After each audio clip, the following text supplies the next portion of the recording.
चलिए middle east की बात कर लेते हैं, लेकिन अफवाहों पर भारी भारत की तैयारी क्या है वो बात करते हैं। मिडिल ईस्ट में जारी तनाव का असर दुनिया के कई बड़े देशों पर देखने को मिल रहा है। ऐसी स्थिति में भी भारत अपनी मजबूत व्यवस्था के दम पर संकट से धीरे धीरे उभर रहा है। मगर इस संकट की घड़ी में सरकार के सामने एक और परेशानी है, वो है अफवाहों के नाम से खड़ी हो रही है, जिसका कड़ा जवाब देते हुए मुख्यमंत्री योगी आदित्यनाथ ने क्या कुछ कहा और जनता से क्या अपील की है, इस पर एक रिपोर्ट है।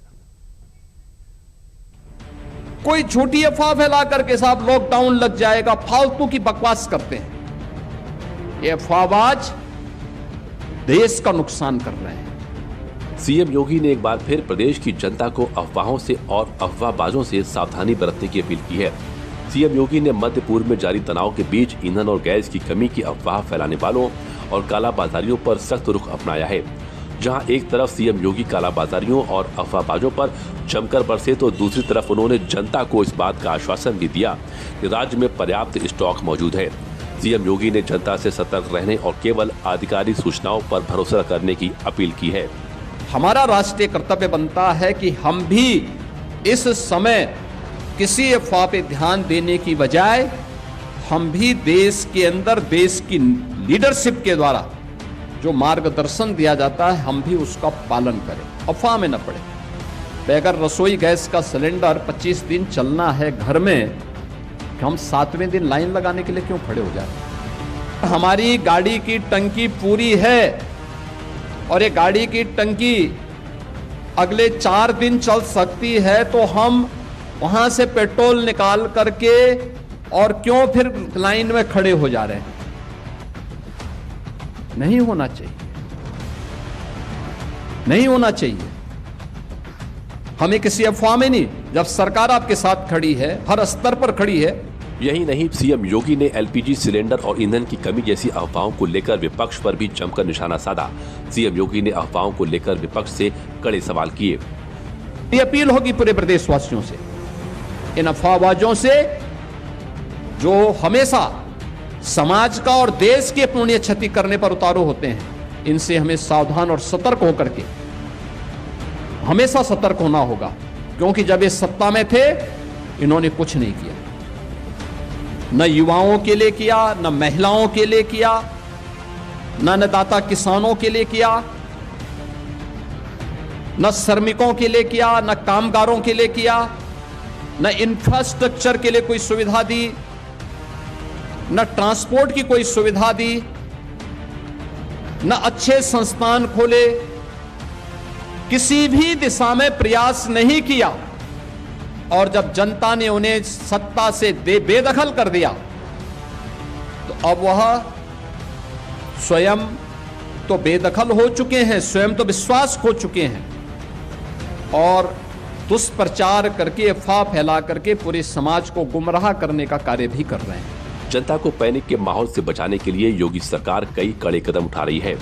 अब वो गैस को घर तक पहुंचाना हो या फिर पेट्रोल पंप पर अधिकारियों और प्रशासन की कड़ी निगरानी हो, ताकि लोगों को किसी समस्या का सामना न करना पड़े। अभी कुछ दिन पहले पेट्रोल की कमी को लेकर जो अफवाहें फैली थीं, उसके चलते यूपी समेत देश के कई बड़े राज्यों में भारी संख्या में लोग अपनी गाड़ी में पेट्रोल भरवाने पेट्रोल पंप पहुंच रहे थे। मगर योगी सरकार के कड़े कदम और नीतियों के चलते फिलहाल यूपी में पेट्रोल पंप पर भीड़ का क्या हाल है, इसको देखने के लिए डीडी यूपी की टीम ग्राउंड जीरो पर पहुंची। तो देखिए, अभी हम पेट्रोल पंप पर मौजूद है और यहाँ पर पेट्रोल डीजल की क्या स्थिति है, आइए जानते हैं। मैम, कहाँ से आए, कोई दिक्कत तो नहीं हो रही आपको? नो मैम, मेरे लखनऊ से है। कोई दिक्कत तो नहीं हो रही पेट्रोल डीजल? नहीं, कोई भी नहीं। तो देखिए, तमाम जो लोग यहाँ पर आ रहे हैं उनका यही कहना है कि जो व्यवस्था है यहाँ पर बनी हुई है और जो लोग हैं यहाँ पर आ रहे हैं तो उन्हें पेट्रोल भी मिल रहा है, डीजल भी मिल रहा है। कुछ और लोग भी यहाँ पर पहुँच रहे हैं, आइए उनसे भी जानते हैं। सर, कहाँ से आए, कोई दिक्कत तो नहीं हो रही? नहीं, पेट्रोल में तो कोई दिक्कत नहीं हुई। एक्चुअली लोगों के बीच में पैनिक हो गया था, वो सिचुएशन समझ रहे थे। गवर्नमेंट इतना अलाउ कभी नहीं करेगी पैनिक हो जाए, तो उस चक्कर में मैंने भी 2-3 दिन वेट किया। जब भीड़ कम हो गई तो आज आके बढ़ा रहा। सरकार तो अपनी पूरी कोशिश कर रही है। आए दिन स्टेटमेंट आ रहा है कि ऐसा कोई पैनिक मत क्रिएट करें और सब कुछ सही चलेगा। और ज़्यादा मुझे भी लगता है कि सब कुछ सही होगा। इतना ज़्यादा क्रिएट हो जाएगा दोबारा, मतलब कोविड ऐसी सिचुएशन गवर्नमेंट कभी लाना ही नहीं चाहेगी कि दोबारा कुछ ऐसा हो। प्रदेश सरकार के साथ साथ केंद्र सरकार भी तेल संकट से निपटने के लिए कड़े कदम उठा रही है। इस संकट की घड़ी में और मिडिल ईस्ट में बढ़ते तनाव को देखते हुए भारत सरकार ने जनता को एक और राहत देने का बड़ा ऐलान किया है। भारत सरकार ने ऊर्जा संकट के बीच केरोसिन के वितरण के नियमों में बड़ी छूट दी है। केंद्र सरकार ने फैसला लेते हुए राशन की दुकानों के साथ साथ पेट्रोल पंपों पर भी केरोसिन मिट्टी का तेल बेचने की मंजूरी दे दी है। अब राशन की दुकानों के साथ साथ चुनिंदा पेट्रोल पंपों पर भी केरोसिन मिलेगा। इसका मुख्य उद्देश्य ईरान संकट के कारण ऊर्जा आपूर्ति में बाधा के चलते घरेलू रसोई गैस के संकट को टालना है। पेट्रोलियम और प्राकृतिक गैस मंत्रालय ने पेट्रोलियम नियम 2002 के तहत सुरक्षा और लाइसेंसिंग प्रावधानों में 60 दिनों की अस्थायी छूट दी है। हर जिले में अधिकतम 2 सरकारी पेट्रोल पंप इसके लिए चिन्हित किए गए हैं, जो 5000 लीटर तक स्टॉक रख सकते हैं। ये निर्णय उन 21 राज्यों और केंद्र शासित प्रदेशों में प्रभावी है जो वर्तमान में पीडीएस केरोसिन मुक्त हैं। ये कदम आम लोगों को खाना पकाने के लिए ईंधन की कमी न होने देने और पैनिक बाइंग यानी घबराहट में एलपीजी सिलेंडर की खरीदारी को रोकने के लिए उठाया गया है। केंद्र सरकार की तरफ से सभी राज्यों और केंद्र शासित प्रदेशों को नियमित आवंटन के अलावा 4 करोड़ 80 लाख लीटर केरोसिन का अतिरिक्त आवंटन भी किया गया है। एलपीजी की मांग को कम करने के लिए केरोसिन और कोयले जैसे वैकल्पिक ईंधनों के उपयोग को भी बढ़ावा दिया जा रहा है। जहां भारत सरकार अपनी मजबूत व्यवस्था के साथ देश में एनर्जी संकट से निपटने के लिए कड़े कदम उठा रही है, तो वहीं भारत की मजबूत कूटनीति का असर स्ट्रेट ऑफ हॉर्मुज से लगातार भारत पहुंच रहे जहाजों में दिख रहा है। जहां दुनिया में कई देश अपने जहाज इस तनाव की घड़ी में स्ट्रेट ऑफ हॉर्मुज से निकालने में असफल रहे हैं, तो वहीं भारत लगातार अपने जहाजों को एक एक कर वहां से भारतीय पोर्ट तक सुरक्षित ला रहा है। इसी सिलसिलेवार भारत में 2 और जहाज पहुंच रहे हैं। पश्चिमी एशिया संकट के बीच 2 कार्गो BWTYR और BWELM एलपीजी लेकर भारत आ रहे हैं। 2 कार्गो BWTYR और BWELM ने स्ट्रेट ऑफ हॉर्मुज को पार कर लिया है। एलपीजी टैंकर वाला एक जहाज मुंबई तो एक जहाज मैंगलोर जा रहा है। इन टैंकरों के आने से जनता को राहत मिलेगी। दोनों वाहक जहाजों में 94,000 मीट्रिक टन एलपीजी है।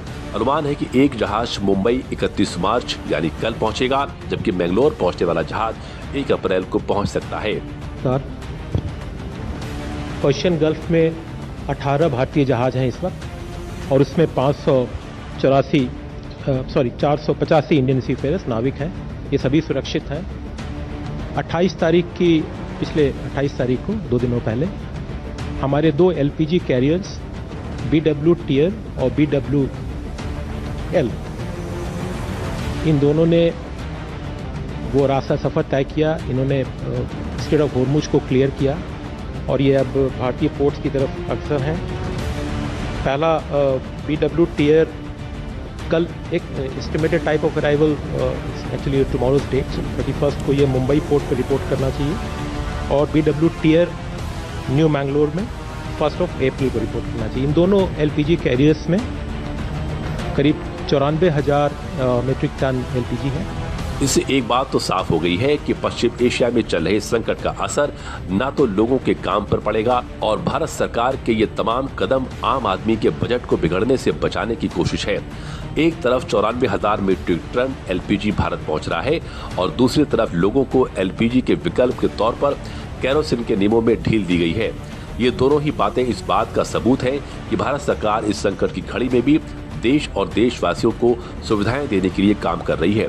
साथ साथ सरकार ने यह भी साफ किया है कि अब जरूरत है तो सिर्फ अफवाहों से बचने और आपूर्ति पर भरोसा रखने की।